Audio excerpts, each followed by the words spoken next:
মৰমৰ অকণিহঁত কেনে আছা তোমালোক? আহাচোন আজি আমি তৃতীয় শ্ৰেণীৰ পাঠ্যপুথিৰ ২ নং পাঠ কপৌ কুকু পাঠটো আলোচনা কৰোঁ। পাঠটোত আমাক কি দিছে? আমাক প্ৰথমতে দিছে এয়া চোৱাচোন, পঢ়ো আহা বুলি দিছে। আমি বিভিন্ন ধৰণৰ খেল খেলোঁ। তাৰে কিছুমান আমাৰ থলুৱা খেল, মানে কিছুমান আমাৰ স্থানীয় খেল আছে, হয়নে নহয়? ঠাইভেদে এই খেলসমূহৰ নাম আৰু খেলাৰ নিয়ম সামান্য বেলেগ বেলেগ হয়। তদুপৰি আমাৰ বহু থলুৱা খেলৰ লগত বিভিন্ন গীত মাতো পৰিৱেশন কৰা হয়। পাঠটোত তেনে এটি খেলৰ বিষয়ে আমি জানিব পাৰিম। বহুদিন আগৰ কথা, মাঘ বিহুৰ উৰুকালৈ বেছি দিন নাছিল। গাঁৱৰ ল'ৰাহঁতে মেজি সাজিব। তাৰ বাবে তেওঁলোকে পথাৰৰ পৰা নৰা আনিবলৈ গ'ল। পথাৰখনৰ দাঁতিৰে এখন নৈ বৈ গৈছে। নৈখনৰ পাৰত এজোপা বগৰী গছ আছিল। সেই বগৰীজোপাত এহাল কপৌ চৰাইয়ে ৰোণ দি আছিল। তোমালোকে পাঠটো প্ৰথমতে সলসলীয়াকৈ পঢ়ি ল'বা। ল'ৰাহঁতক দেখি কপৌহাল ভুৰুংকৈ উৰি গ'ল। তাকে দেখি সিহঁতৰ এজনৰ কপৌ কুকু খেললৈ মনত পৰিল আৰু লগৰীয়াহঁতক সি খেলখন খেলাৰ বাবে খাটনি ধৰিলে। আমি দেখোন অলপ সময় কপৌ কুকু খেলকে খেলিব পাৰোঁ। আনবোৰে তাৰ কথাত হয়ভৰ দি ক'লে, পথাৰলৈ গৈ কপৌ কুকু খেলোঁ ব'লা। তাৰ পাছত সিহঁতৰ এজন কপৌ হ'ল। আনবোৰে হাতে হাত ধৰি ঘূৰণীয়া হৈ খেলখন আৰম্ভ কৰিলে। কপৌ মানে যিজন ল'ৰা কপৌ হৈছে সি কি কৰিছে, মূৰটো দুপিয়াই কু কু, আৰু লগৰীয়াখিনিয়ে কৈছে খুদ চাউল খোৱাহি। আকৌ কপৌ হোৱা ল'ৰাটোৱে কৈছে বোকা আছে পানী আছে কেনেকৈ যাম। কপৌটোৱে উৰি অহা ভংগীমাৰে লগৰীয়াহঁতৰ ওচৰ পাবহি। এইয়া দেখিছেনে, ল'ৰাহঁতে ইয়াক এনেদৰে খেলি আছে। তাৰপিছতে কপৌটোৱে উৰি অহা ভংগীমাৰে লগৰীয়াহঁতৰ ওচৰ পাবহি। লগৰীয়াই সুধিছে ক'লৈ যোৱা? কপৌটোৱে কৈছে ৰজাৰ পুখুৰীত গা ধুবলৈ। লগৰীয়া, ইয়াত কিয় নোধোৱা? কপৌ, এইটো ইমান সৰু পুখুৰী। লগৰীয়া, ইয়াত এখিলা সৰাপাত পেলাই দিয়া, পুখুৰীটো ডাঙৰ হৈ যাব। কপৌটোৱে ওচৰতে পৰি থকা সৰাপাত এখিলা আনি পুখুৰীটোত পেলাই দিলে। লগে লগে লগৰীয়াহঁতে থিয় হৈ কেইখোজমান পিছুৱাই দি বহলকৈ থিয় হ'ল। ইয়াত কপৌ মানে কোনটোৰ কথা কৈছে? চৰাইটো নহয়, যিটো ল'ৰাই কপৌ হৈছে সেই তাৰ কথা কৈছে কপৌ বুলি। আৰু সেই কপৌটোৱে সৰাপাতখিলা পেলাই দিয়াৰ লগে লগে লগৰীয়াহঁত কি হ'ল, ডাঙৰ হৈ পিছলৈ গৈ বহল হৈ দিলে জেগাখন। লগৰীয়া, এয়া চোৱা পুখুৰীটো ডাঙৰ হৈ গ'ল।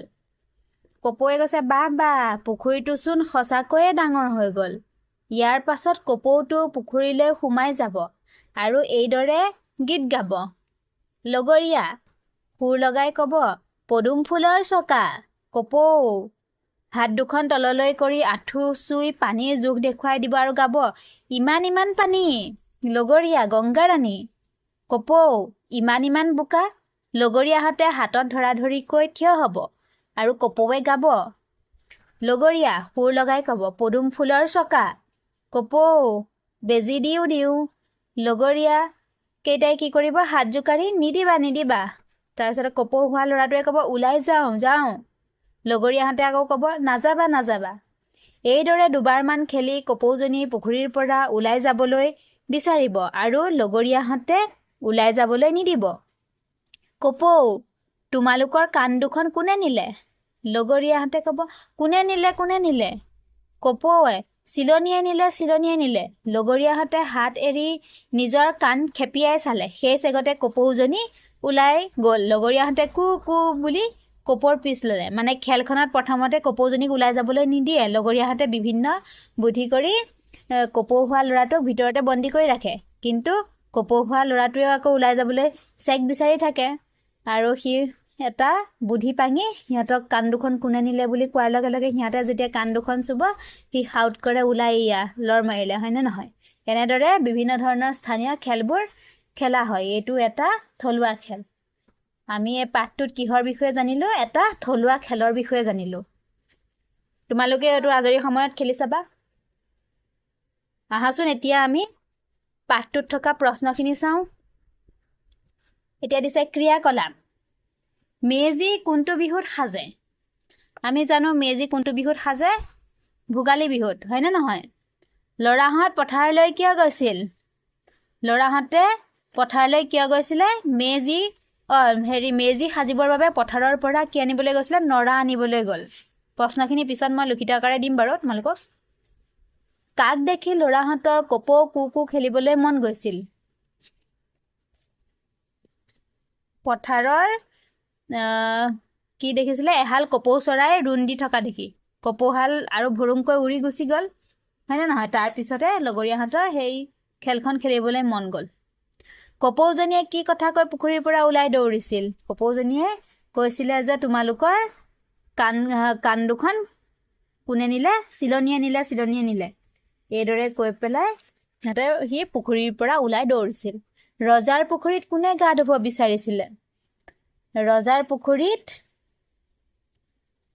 কপৌৱে গা ধুব বিচাৰিছিলে। পুখুৰীটো কিয় ডাঙৰ কৰিছিল? পুখুৰীটো সৰু আছিল বুলি কপৌৱে কৈছিল, সেইকাৰণে লগৰীয়াহঁতে পুখুৰীটো ডাঙৰ কৰিবলৈ বিচাৰিছিল। খেলটোত কোনে গাইছে? লিখো আহা। বোকা আছে পানী আছে কেনেকৈ যাম? এইটো কোনে লিখিছিলে? বোকা আছে পানী আছে কেনেকৈ যাম বুলি এইটো কোনে কৈছিলে? কপৌৱে কৈছিলে। ইমান পানী, সেয়া ইমান পানী বুলি আকৌ কোনে কৈছিলে? কপৌৱে কৈছিলে। পদুম ফুলৰ চকা বুলি কৈছিল লগৰীয়াহঁতে কৈছিল পদুম ফুলৰ চকা।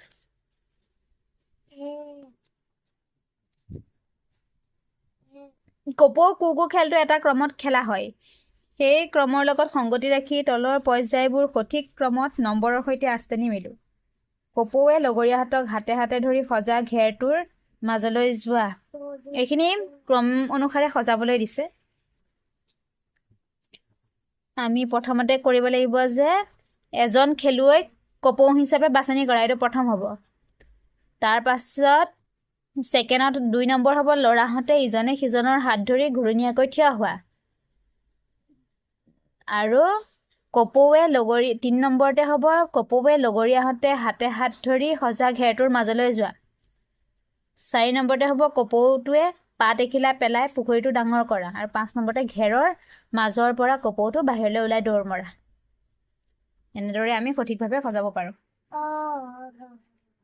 তলৰ প্ৰশ্নবোৰৰ শুদ্ধ উত্তৰটো বাছি উলিয়াই সঠিক চিনটো ৰঙেৰে পূৰ কৰা।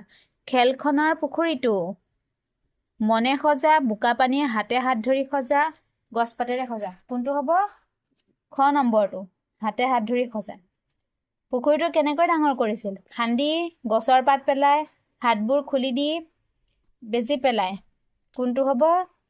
গছৰ পাত পেলাই, গ নম্বৰটো। গ নম্বৰ ঘেৰটো তোমালোকে গোল দিবা।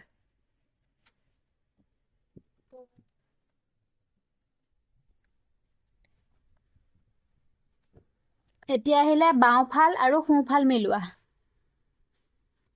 বাওঁফালৰ হোৱা অৰ্থৰ লগত সোঁফালৰ নোহোৱা অৰ্থ মিলাও আহা। ধোৱা নোধোৱা, যাওঁ কি হ'ব? যাওঁ নাযাওঁ, দিব নিদিব, গাব নাগাব, চুব নুচুব, খেলিব নেখেলিব। হয়নে? এনেদৰে তোমালোকে কাৰচিন দি মিলাবা। মই মিলাই দেখুওৱা নাই আৰু।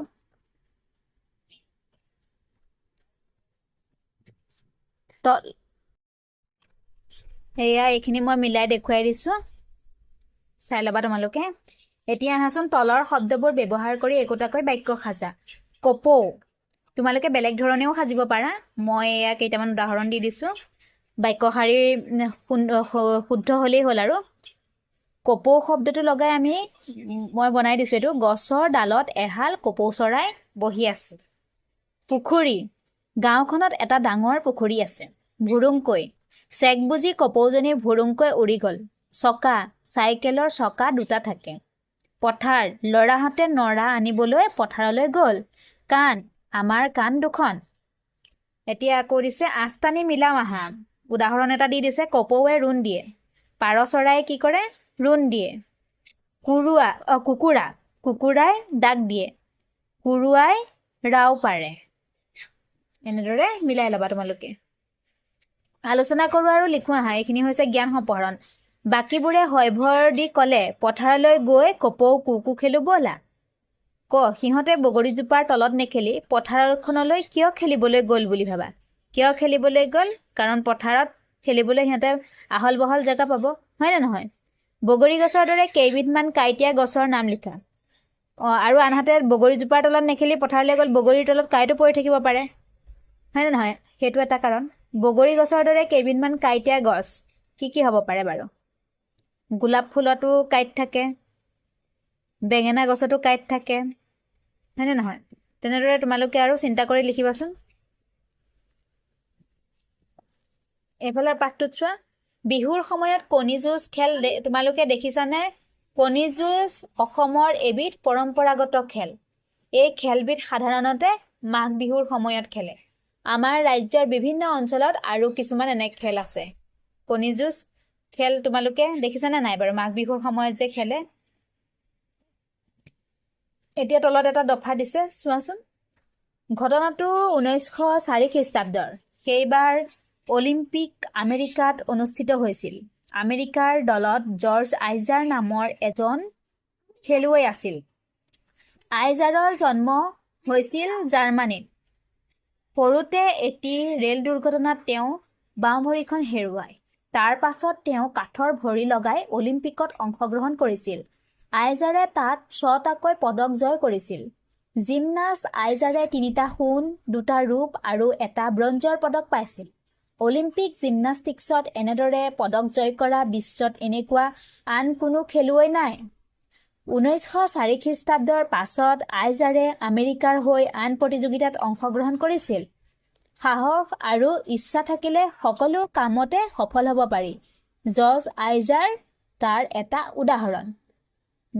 দেখিলানে তোমালোকে? তেওঁ বাওঁ ভৰিখন নোহোৱাকৈয়ে ইমানবোৰ খেলত অংশগ্ৰহণ কৰি সোণৰ পদক, ৰূপৰ পদক, ব্ৰঞ্জৰ পদক লাভ কৰিছিল আৰু গৌৰৱ কঢ়িয়াই আনিছিল দেশলৈ, হয়নে নহয়? এতিয়া জৰ্জ আইজাৰৰ জন্ম ক'ত হৈছিল?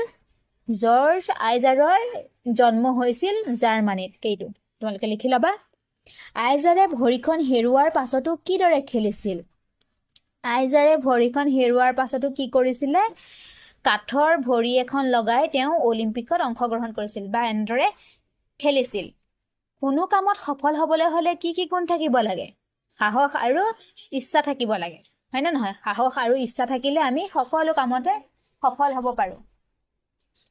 এতিয়া তলৰ ছবিসমূহ চোৱাচোন। আমাক কৈছে যে তলৰ ছবিসমূহ চাই কোনজন খেলুৱৈ কোনবিধ খেলৰ লগত জড়িত চিনাক্ত কৰি নাম লিখোৱা। প্ৰথম ছবিখন কাৰ? ভোগেশ্বৰ বৰুৱা। তেওঁ কোন খেলৰ লগত জড়িত? দৌৰ খেলৰ লগত জড়িত। পিছৰ ছবিখন শচীন তেণ্ডুলকাৰ, ক্ৰিকেট খেলৰ লগত জড়িত।